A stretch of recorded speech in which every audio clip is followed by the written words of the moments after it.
দরজা খুলে দেখ তোরে হাবল এসেছে, হাবল এসেছে। হ্যাঁ বাবু, তুই পড়া থেকে বাড়ি চলে এসেছিস? আয় বাবা আয়। হ্যাঁ বাবু বল। আরে হয়েছে বাবু, তোর খুব খিদে পেয়েছে বল। মারে এ মা মারে, এটা ছাড়া অন্য কিছু বলার থাকলে বল। এই তোর এ মা বলার ছাড়া অন্য কিছু বলার থাকলে বল। ও মা, জানো আজকে কি হয়েছে? কি হয়েছে বল বাবা। আজকে আমি পড়তে গেছিলাম। আরে আমার সোনা বাবাটা, তারপর যখন পড়তে গেছিলাম, মাস্টার বাড়ি গিয়ে দেখি কেউ ওঠেনি।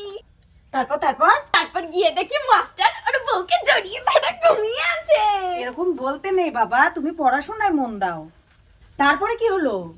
তারপরে মাস্টারের ঘরের সামনে গেলাম, গিয়ে বললাম দরজা খুলে দেখ তোরে হাবল এসেছে,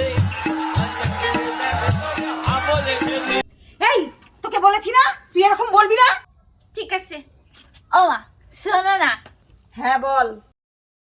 দরজা খুলে দেখ তোরে হাবল এসেছে। আবার রাগ করো না, আমি আর এটা কখনো বলবো না।